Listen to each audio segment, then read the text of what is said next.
Good morning, everybody. Welcome to the Florence Unitarian Universalist Fellowship, as you all know, commonly known as FOOF. It's good to be with you today. We begin our service by acknowledging that we stand here today on the native traditional land of the first people of Florence, the Saisla Indians. We honor with gratitude the land itself and the members of the Saisla Indians, past, present, and future. We're going to start our service, like we always do, with Spirit of Life. Jeff Lovejoy is here to lead us in that song. We invite you at home to just sit back, relax, or if you want to scare your neighbors, go ahead, stand outside and sing along. Jeff?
Heartburn when they go off at an inappropriate time.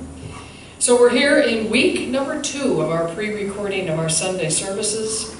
We're joined here today with Jeff Lovejoy, who's got his music, Ashley Page, who will share our joys and concerns. Jay Getler is back there on the video, doing our videography. Judy Plummery will talk about our offering. And Xana will be here today also to help us light and extinguish our chalice. So thank you for being here today. Finally, Dean Shrock. Well, he's here because he's got a message to share titled Embracing Possibility. Weather permitting, we'll be gathering here at FOOF in our backyard at 11:30 on Sunday, the 5th. So join us in the backyard if you can. Bring a chair and enjoy the great outdoors, and we'll gather together. Upcoming news, September 7th, 5:15 is Dean Shrock Connecting with Soul, his meditation class that he does the first Tuesday of every month. And you'll find the Zoom link on our FOOF calendar on the website. As well, Ruth Miller hosts a Course in Miracles class on September 8th. FOOF board meeting September 8th at 3:30. Judy, are we meeting, do you know, by Zoom, or are we going to meet at Food Share again? I'm thinking it's Zoom. Okay, it's probably going to be Zoom, but go onto the website, click on there, and send us an email if you'd like to be a part of that board meeting, okay? So, let's see, September 8th, we also have our fog outing. Normally we don't go too far away, and we're not carpooling necessarily, but this one's kind of a far away piece. It's called Drift Creek Falls, east of Lincoln City. And I'm going to leave it up to the fog folks to let us know if that's going to be an actual event. It's kind of an all-day event. There's a board meeting at 3:30, so it might interfere. So Deborah and or Claire will send out a notice to everybody about where we're going on Wednesday and what time we need to meet here at FOOF. So stay tuned, okay? September 10th, we've got our Starlight Cabaret with Mark Levy. It's going to be great. I've heard from people in the community who want to be here. In our backyard, get here by 6:15, bring a chair. If it's chilly, you know, bring a blanket, relax outside, and we're going to have some great protest music, shall we say. Mark is a wonderful singer-songwriter and has some wonderful music and stories to share, and we'll be in our backyard. And suggested donation, $10, $20, anything more you can afford would be so appropriate. And also, I think if possible, he might even have some of his CDs that he's made over the years for sale. So make sure you check that out when you get here. And besides, because we've decided to go discontinue our in-person gatherings. Unfortunately, Dean Shrock has postponed his 2 seminars and workshops, one on October 9th and the other on November 13th. When those get rescheduled, we will let you know, but it probably won't be until December, maybe January at this point. Other announcements. Judy has an announcement to share. I invite you to come forward at this point. Judy, I'll step aside and you can tell us what's going on. So Florence has a group called Florence Indivisible. It is a progressive group of activists, and they are starting a program designed to show our healthcare workers that we care. The program is called We Care. They are soliciting donations of energy bars and treats, crackers, painted rocks, notes of appreciation, little pieces of art, and are creating baskets for every break room at Peace Harbor Hospital. They've already done this once and it went really, really well. They're hoping to expand this a little bit more and are hoping that organizations like ours might be interested in sponsoring 1 or 2 break rooms. I think this is something we would totally love to get behind, and this program of We Care, we'll see how it goes. We are on the ground floor right now. This could grow to showing maybe our emergency fire and ambulance people, maybe teachers. We don't know where it's going to go to. It depends on the community's response, but I think this is right up our alley. So there's going to be more information in the blast on it, but I'll tell you, if you're interested in making donations to this, you can contact me, jrplummery@hotmail.com. There'll be an email and stuff in the blast as well. If you'd like to make a financial donation to help buy the baskets and buy the things that people don't donate, you can do that by clicking on FOOF's donate button at Florence. FlorenceUUF. That's it. We should know. We should have FlorenceUUF.com. Click on the donate button and just note that it's for We Care. We'll get that money to them and pass that on. So pretty exciting possibility, and especially those of you that have some art background. I'm talking to you, Jennifer French. We would love some cards of appreciation. If you've had an experience at the hospital and it's been a lovely experience, letting those nurses know. The feedback we've gotten so far is that they are overwhelmed with how wonderful these baskets are. So excited to be part of this. Thank you. I also had an opportunity to talk to Jason, who is the CEO of Peace Harbor, and he let us know that the baskets were delivered Wednesday, September 1st, and the response was overwhelmingly positive.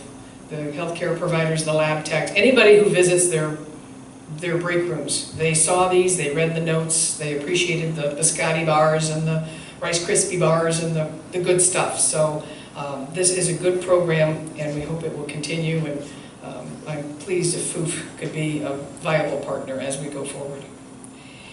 Any other announcements from anybody else? Okay, I'm going to invite Xana to come forward. I'm going to light the chalice. She will light the chalice. I'm going to share with you the words by Deborah Falk. The chalice lit among us is a beacon of hope in a world in crisis, a beacon of possibility made manifest in community, a beacon of warmth through our inner connections, a beacon of light illuminating our shared wisdom, a beacon of connection by our being together. So again, welcome to FOOF. I invite Ashley to come forward. She's going to share our joys and concerns, and I will help her along that way. Ashley. Thank you.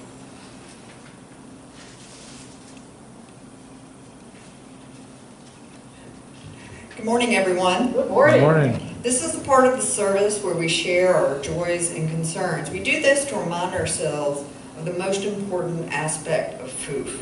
It's our community, our caring for each other, always, and especially now, since we're kind of shut down for physical presence.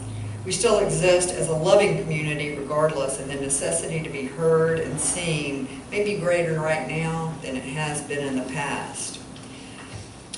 And I know that Ms. Jean Hunter has specifically asked for prayers for healing to be sent out to her, so if you could, that would be great to send that out.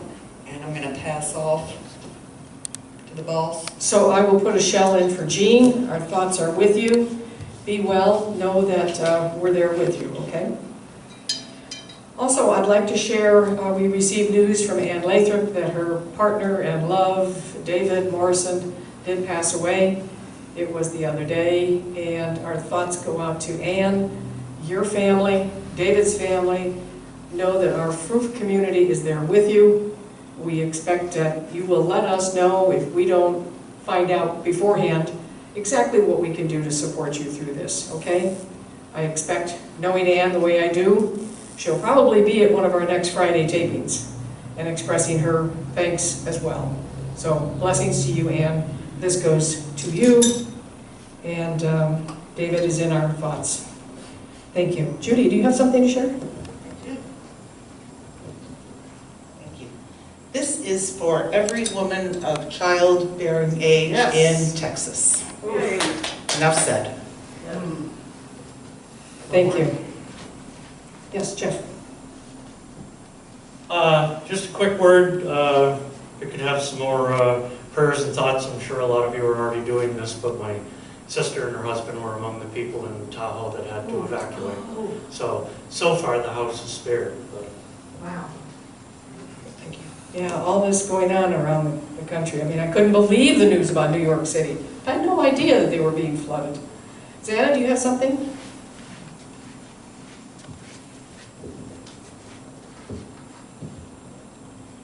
I reported a few weeks ago about my son who was suffering with COVID. Way up. And, okay, kiss it, all right.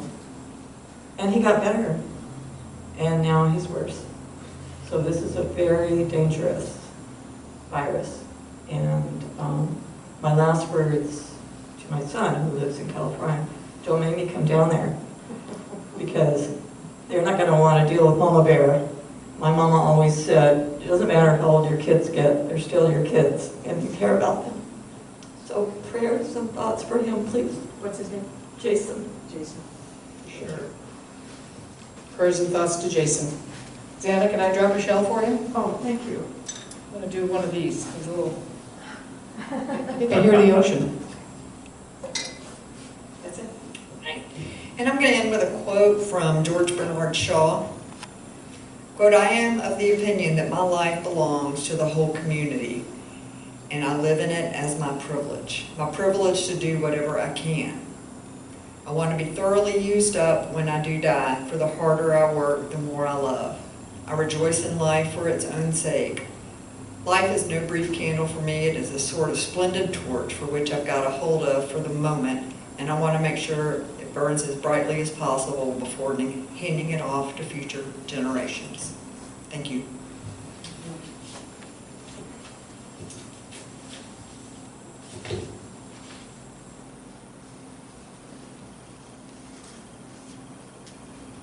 Thank you, Ashley, for stepping in for Catherine.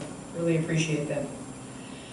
And all those joys and concerns. You know, if you're at home and you have a joy or a concern that you want to share and we haven't done that for you this particular taping, send us an email. Let us know what's going on. And we would absolutely love to spread that information around so you get the FOOF experience, okay? Thank you. So as you think about the joys and concerns and sorrows that were shared here this morning, and with your own in mind, I invite you to sit back and relax. Jeff Lovejoy has a wonderful meditation piece. It's called To Slow Down Passing Thoughts. So we invite Jeff to play that wonderful piece as you at home sit back and relax.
That's lovely, Jeff. Thank you.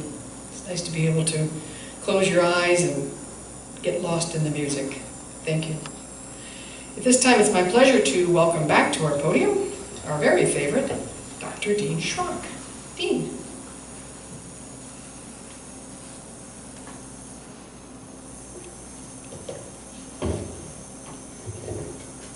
Thank you, Sally. So the theme for this month is embracing possibility. And it's always a bit of a learning experience for me in doing the research and preparing this talk. So I welcome the opportunity to share with you some of the things I discovered in doing this. One is I thought to actually begin with a little lighter thought to help introduce this idea of embracing possibility. And about 2 weeks ago, my wife and I have two, a great niece and a great nephew who are twins, and it was their first day in kindergarten. And one of the sweetest things, the parents sent a photograph with the children being there on their first day, and then this small chalkboard they're holding in front of them gives their name and a little bit of information, including a question and their answer. Who do you want to be, or what do you want to be when you grow up?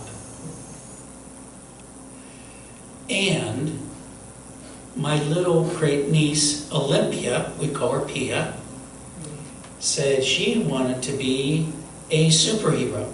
Okay. And my great nephew was a little more specific. He wanted to be Spider-Man. And not only was it completely charming, and to appreciate their imagination, their free spirits, but when I thought about it in my presentation, or why I came up or decided to share this with you at all, is to have you reflect for a moment. When you were that little, when you were that young, and what you thought you would want to be or grow up to be. And so that may be a bit novel in a way, but it's going to help me in my presentation to help you appreciate some of the things we come up with, and where do we lose this spirit? Where do we lose this imagination and infinite possibility? And so unfortunately what happens is, of course, so many things happen and get in our way, but actually I'd like to add now, though, is to have you think about, so what would you like to be when you grow up now? Yeah. And again, to remind you that it's really okay to think about and to open to the possibility that you still have this infinite potential, which I'll develop and say more about as I go on today. So what is it you want to be when you grow up? What is your greatest desire? What is the best version of yourself?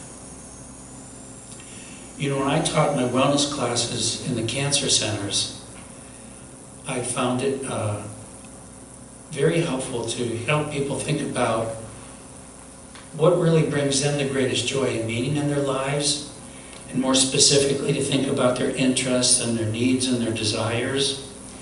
And what was really interesting to me and caught me quite by surprise, and you know I've said this before, was these people, patients and families, thought it was too selfish to think about what really brought them great joy and meaning, and to create a better balance in their lives between doing what they would really like to do and all the things they think they should be doing. And so it was difficult at first for me to help them appreciate that, in fact, by creating this better balance, they were actually going to create a greater health situation for themselves as well as for those they were concerned about. In the process of, I guess over time, literally getting thousands of pieces of information about people's interests and needs and all, is to think more about the consideration that in the end, as I was able to at least put it together, is that they were all looking for peace of mind. No matter what the specifics, even something as imaginative as being a superhero. And so, what do I want to say further about this? I guess the idea that what happened around this idea that they thought it was too selfish, and the idea of taking care of themselves somehow was out of balance. And I guess, as I even said last month, the idea that we have these ideas early learned about what we're capable of, what are our real limitations, and unfortunately have these early learned limitations ideas presented to us that, well, of course you can't grow up and be Spider-Man or something, a whole lot more reasonable in the way that, you have to be this way or that. And even with a reference to Judy's comment about Texas and all these wild ideas presented about who we are and what our real potential is. So as part of this, I'd like us all to consider and think about what is it that's holding us back from embracing our possibilities, our full potential. Do you honestly believe that you can have peace and abundance? And another relevant question as I thought about this is to ask a question that I remember when I would do this with the cancer centers, I'm sure people thought, what the hell does this have to do with cancer? But who are you? Who are you? And what I found was that initially, when people would consider that, they thought in terms of their physical characteristics. They were a certain size, shape, and weight. And certainly a lot of learned roles, like being a mother and a father and what that meant. And even including, it may sound like a stereotype, I'm sure to some extent it is, but some truth as well, where I found that a lot of women, especially at our age, thinking back when they were growing up and how they envisioned their lives and what they wanted to be, and part of what it impacted their self-esteem was the idea to get married and to raise a family. And for men, it was largely to be the provider for that family or their job or occupation. So again, we can fall into these roles and characteristics that really do limit us. And I'm remembering a story that used to make people laugh, a true story. But when I was thinking about, again, what do you do that is really fun, makes life worth living, and how important it was where we were based with the cancer centers in central Pennsylvania. There was relatively little more important than deer hunting. I'm not exaggerating this. And my father was one of those avid deer hunters, and he only ever had 2 weeks of vacation in his whole life. And one was always the first week of buck season. And it was just a given. We never questioned, thought other than that's what Dad does. But then I got to think, and I thought, what's taking my life in my hands a bit, is to ask why it is that if, say, my mother or a woman wanted to take off for a week, how would that have gone down? Not. So where do we learn these ideas about who we are and how we should be and what's appropriate and inappropriate? And obviously, or hopefully, you're catching on that I'd like you to reconsider these learned roles and limitations about how we are to conduct our lives. So as people would go on to think more about who they are, of course, they would eventually address their mental and emotional characteristics, and eventually, actually, their spiritual. And that's really where the direction I want to take this now, is because where we've learned that we are less than, and certainly coming from our spiritual traditions and religious pronouncements. When I was in graduate school, I wrote a paper that was actually accepted by a peer-reviewed journal in counseling, and it was titled The Suppression of Women by Religion. And it was a great learning experience for me. It was a lot of work to do the research, but to realize that prior to what are now largely viewed as very patriarchal religions, and how those religions go about conducting themselves and prioritizing males to a great extent, more than females. But that prior to the patriarchal religions, they were actually matriarchal. And all of the things that now are attributed to these male religions as such were given to the same divinity and hierarchy of women. And that largely, if I'm recalling this accurately, men were viewed as largely good for procreation and moving heavy objects. I'm not exaggerating, but I actually, if it did, it would make you laugh a little bit. So how do we gain or learn these ideas about what is right and what is wrong, and reaching our full potential, embracing possibility? So it was really interesting for me as I continued my studies and went through my work and research with Why Love Heals, to be introduced to quantum physics, and not pretending to fully understand it, but some of the things that they were coming up with, in a way I could really say, was giving science to religion. And the idea that in quantum physics in particular, that literally everything is connected when you get down to the quantum level, really the smallest forms of energy. There's no form as such. And that at that level, literally everything is connected. And for those of you who are more objective or logically or scientifically minded, to have to deal with the idea that at that level, there's no cause and effect. Can you even begin to appreciate that? At that level, there is no cause and effect. There's only an instantaneous connection between or among everything. So, some of the pronouncements from some of my favorite physicists who I studied a bit at that time, like Dr. David Bohm, came out with the idea that underlying everything with this really quantum field, or I'm allowing, and he would too, a more infinite and deeper understanding of this field, or what it is that underlies and connects everything, is a field of harmony, order, compassion, and love. And so that's what I would like you to consider, is that that is your true nature. And if you wanted some guide or guideline about who you are or how to be or what's appropriate, is to think in terms of this core truth, that you are at your core, truth, eternally one of harmony, order, compassion, and love.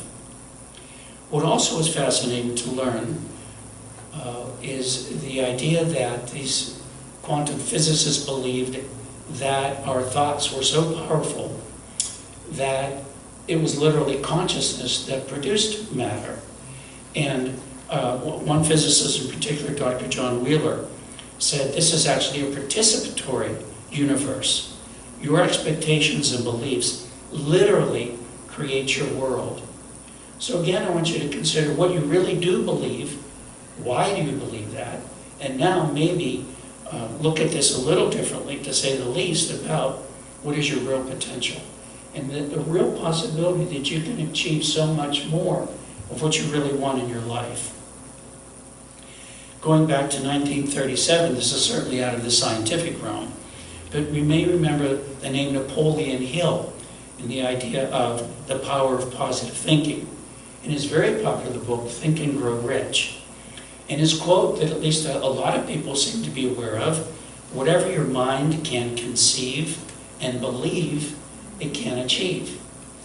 Now, when I did my more formal study,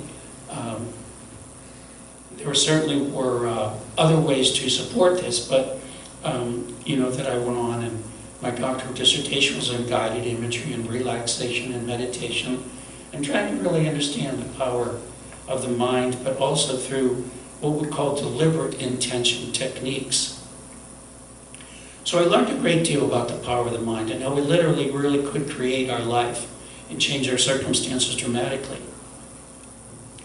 But what I really want to now have you appreciate maybe more is that while I taught so many ways and techniques and procedures to help people, let's just say in general, manage the stress in their lives, is that, and I call it more like the graduate school learning part of what I didn't learn in school, was maybe the real wisdom in learning to let go.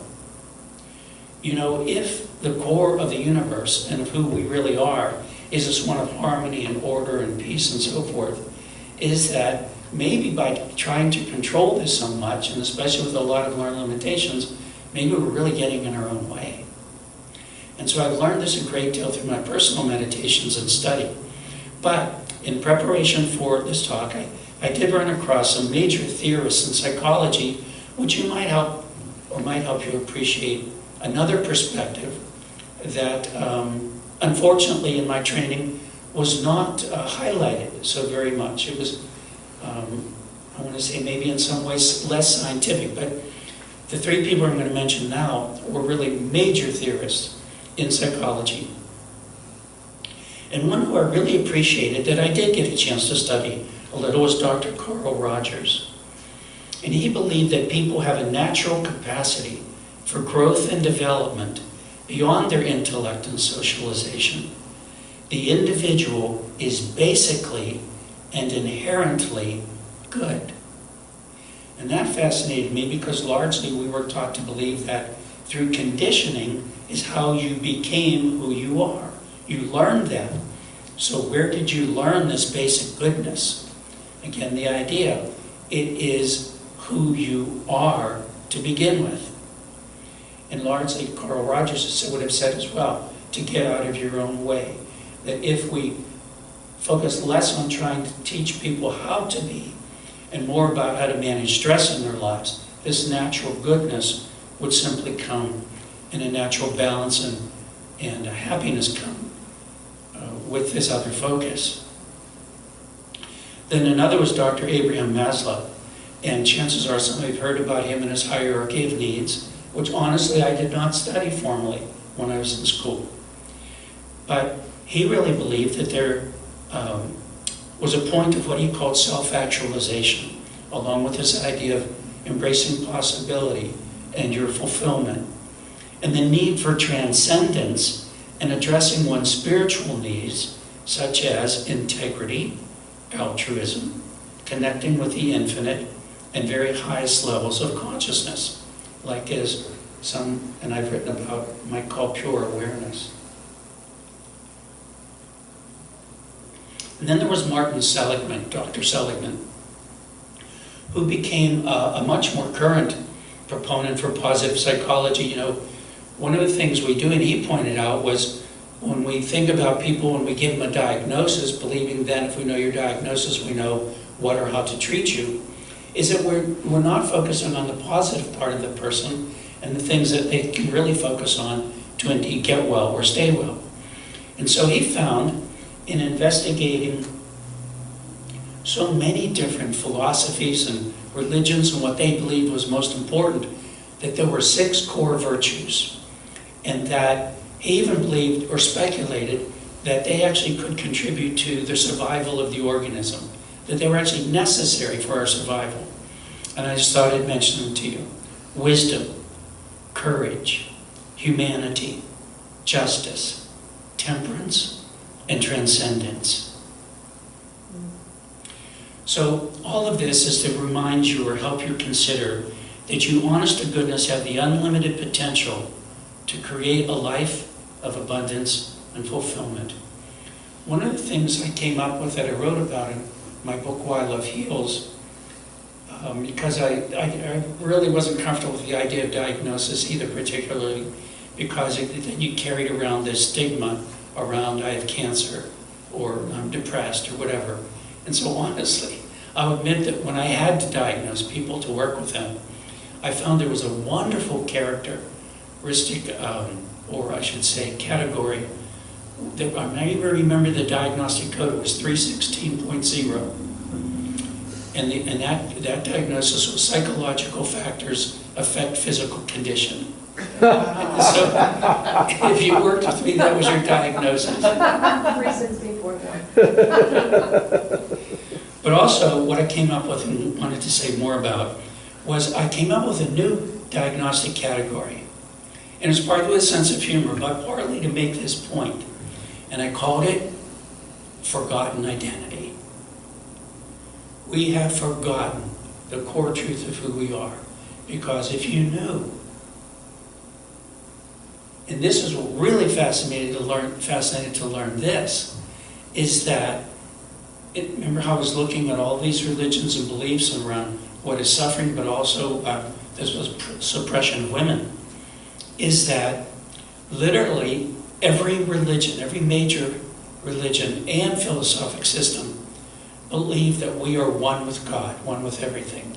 And I've said this before, and it still puzzles me how they could have all believed that, even that they believed it at all. But all of them, how did they, in the world, did they manage to agree on something so big? You know, I even joke that we have psychiatric diagnoses where people who think they're God. I mean that, wow, but in perspective, it's a pretty grandiose idea, to say the least. But on top of that, it turns out that quantum physics and other fields look at this from that perspective as well, that we are literally one with everything. And so that's what I would like you to really think more about. And then the idea, in recent meditations, and I'm blessed to have the opportunity to receive channeled message from special friends who have this special ability, is it came up just this past week, where I was reminded about the real world and the physical world, and that made me laugh. The real world and the physical world. The real world is not the physical world. This is not in any way meant to have you discount or minimalize the fact that we are indeed physical, and for a very good reason.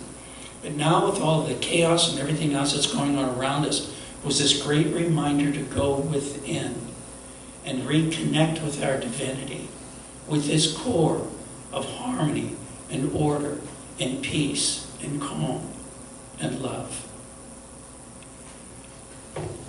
What am I doing for time? Can I go a little more? Okay. So I want to pass on just some of the information given to me at this time, considerations for a way again to embrace possibility and to be more fulfilled, but also as a way to help you cope at this time with a lot of real craziness that is going on, no question. And so, live your inner world. Rather than being overly stimulated by external influences, live from the inside out. And here's a quote: choose to live from the inside, because inside you, you are all the possessions of life, an infinite light, a cosmic love, the Holy Spirit, a presence able to open the path for you, to pave you a path. Now is the time to release your spiritual power. There are no mistakes. All is as it should be. Be otherworldly on a daily basis in order to not be caught up in the chaos. Be grateful for connection to the spirit world. You are surrounded with guidance and love. You are not alone. Check in, go within, trust the process. And then I watched a video this past week, also an interview with Dr. Joe Dispenza, and I wrote down a quote of his. When you believe in yourself, you believe in possibility. Excuse me. When you believe in yourself, you believe in possibility. Thank you. So to remind you, Sally had mentioned that we do have the meditation class this upcoming Tuesday on Zoom. Please join us. You know, my new book is all about coming from within and teaching others, training and helping them to go within. It's a free class. Join us, please, if you would like to develop your ability to connect within and meditate. I also now have a monthly newsletter that you can sign up for on my website, deanshrock.com. And in that newsletter, I give a new chapter from my new book each month. Also, there's a link to this talk. And also, each month now, I write a new article that is like the Cliff's Notes version of my talk today. So again, I really do encourage you to go to my website, deanshrock.com, and get some more information to support this idea and importance of going within. Thank you.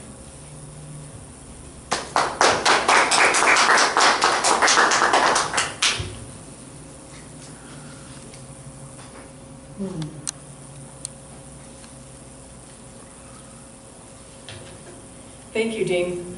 I am going to challenge you who are listening to this to go backwards in this recording to Jeff's music and think about everything Dean has just shared and reconnect with yourself.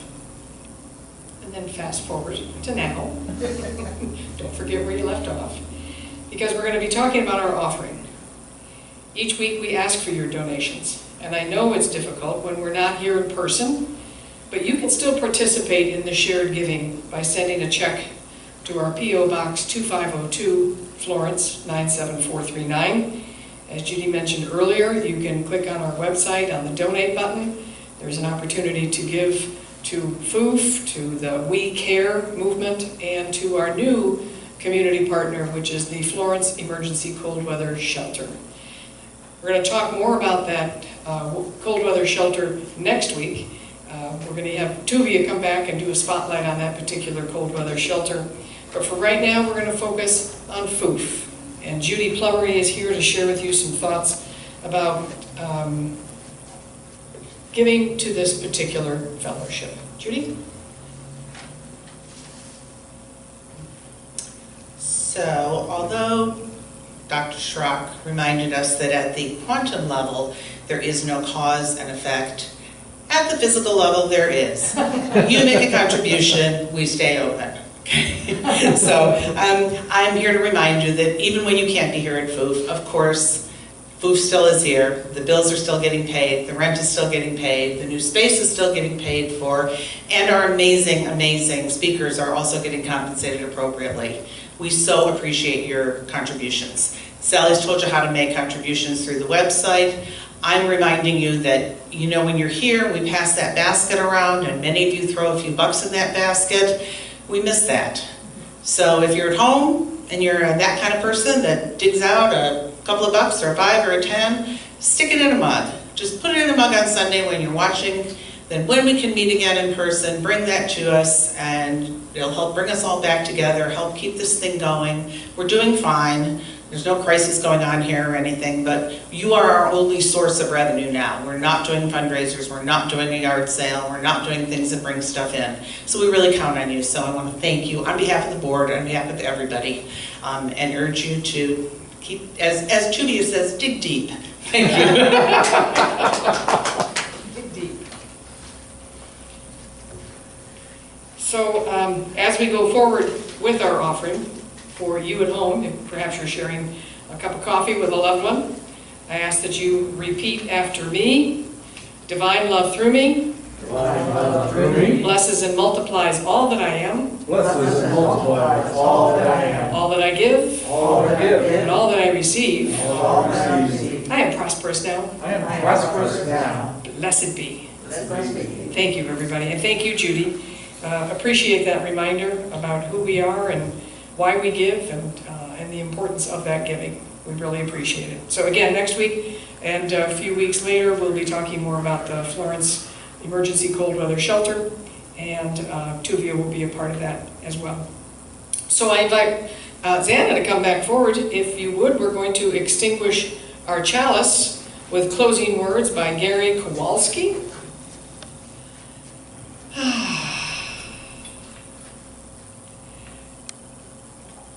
Go in peace. Speak the truth. Give thanks each day. Respect the earth and her creatures, for they are alive like you. Care for your body. It is a wondrous gift. Oh, yes it is. Live simply. Be of service. Be guided by your faith and not your fear. Go lightly on your path. Walk in a sacred manner. Blessed be. Jeff's going to lead us in our peace song, but I want to invite you to stay after the peace song in this recording today, because Mark Levy has provided us a wonderful Labor Day song that he wrote many years ago. It's called Joe Hill's Ashes. You're going to want to stay and listen to and appreciate Mark's creativity and to help celebrate this Labor Day weekend, which we failed to mention to begin with, but this is Labor Day weekend. So after the peace song, stay for Joe Levy's. Sorry, Mark. It's Joe Hill's Ashes. So if you want to, come back forward, and we're going to sing our peace song. Jeff's going to lead us in that. So Zana, Judy, Ashley, Dean, anybody want to come up? Yes. The peace song. Oh, there she is. You go, Ashley. Join in. Join us. Working on it.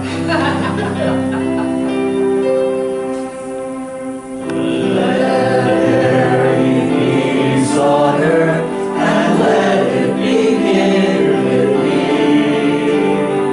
Let there be peace on earth, the peace that was meant to be. With love as our center, and we all agree. Let us walk with each other in perfect harmony. Let this begin with me. Let this be the moment now. Every step I take, let this be my joyous vow. To take all of every moment in peace eternally. Let peace on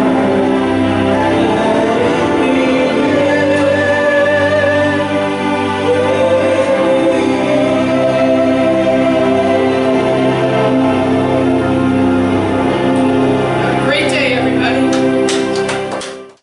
Well, hi there, Foofers. It's Labor Day tomorrow, and boy, do we have our work cut out for us.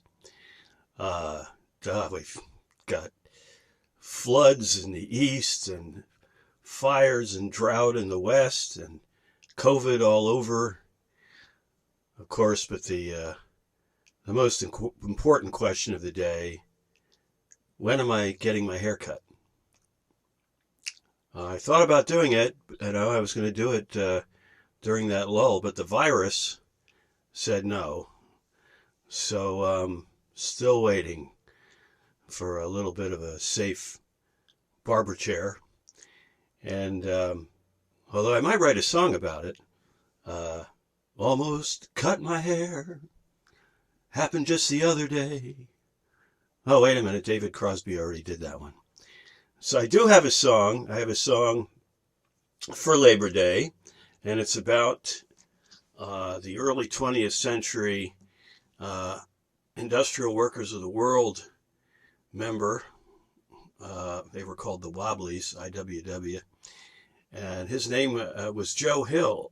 And he came from Sweden, and he was organizing the unskilled workers out west here, and especially in the Northwest. And he was, they got him on a trumped up murder charge, and he was executed in 1915. He didn't endear the bosses, nor the churches for that matter, by composing songs to organize and rabble-rouse with, based on some of the hymns from the late 19th, early 20th century. Like, here's one he wrote to it, and in the sweet by and by. So, the long-haired preachers come out every night, try to tell us what's wrong and what's right. But when asked about something to eat, they will answer in voices so sweet. You will lead by and by in that glorious land in the sky, way up high, work and pray, live on hay. You'll get pie in the sky when you die, that's a lie. Anyway, that was one of Joe Hill's. And then, of course, the very famous song that was written by Alfred Hayes and Earl Robinson. I dreamed I saw Joe Hill last night, alive as you and me. Says I, but Joe, you're 10 years dead. I never died, said he. I never died, said he. Well, my song came a little bit later when the post office discovered Joe Hill's ashes. That's the title of my song. And they sent him, well, they were in the archives. They were in the National Archives for a while. And they were sent back to the IWW in Chicago. And there's a picture of Utah Phillips receiving the vial of ashes. He was a member of the Wobblies. They had a compromise. They had the envelope kept in the National Archives there because the envelope said Joe Hill murdered by the capitalist class. So they kept the envelope, but they parted with the ashes, and they were scattered, as he had asked, in places where workers had died for the struggle. So here's Joe Hill's ashes.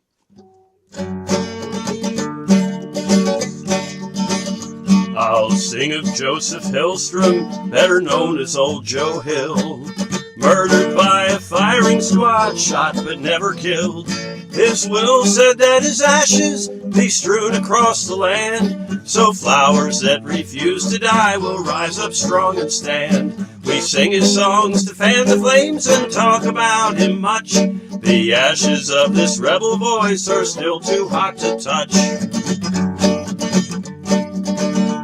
Joe's ashes, whoops.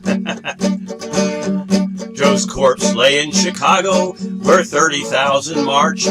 They flew the wobbly banner high above the thronged arch. The workers sang and cheered his name, they did not eulogize. They honored Joe Hill's last request, don't mourn, organize. Then the Union took Joe's body, which then they did cremate. His ashes stuffed in envelopes and mailed to every state, except of course to Utah, for Joe had clearly said, don't leave me here in Utah, there I wouldn't be caught dead. We sing his songs to fan the flames and talk about him much. The ashes of this rebel voice are still too hot to touch. Then someone in the mailroom discovered what was up. The postmaster was summoned, this mailing to disrupt. An envelope tore open in the canceling machine. 'Twas just Joe's way of saying automation is obscene. With patriotic fervor, that postmaster was seized. He treated that poor envelope as if it was diseased. He said, I won't deliver such subversive mail. So for a while Joe had to wait in some dead letter file. We sing his songs to fan the flames and talk about him much. The ashes of this rebel voice are still too hot to touch. At long last, the post office sent Joe's ashes to D.C., to the archives like an artifact of ancient history. The Wobblies in Chicago asked that he be sent home. They wouldn't see him cataloged down in that catacomb. So Joe's back with the Wobblies, and thus concludes my tale. But if there is a moral, one might say, don't trust the mail. We'll build that one big union before Joe's ash gets cold, and we'll bring to birth a new world from the ashes of the old. Yes, we'll sing his songs to fan the flames and talk about him much. The ashes of this rebel voice are still too hot to touch. We sing his songs to fan the flames and talk about him much. The ashes of this rebel voice are still too hot to touch. The ashes of this rebel voice are still too hot to touch. The ashes of this rebel voice are still too hot to touch.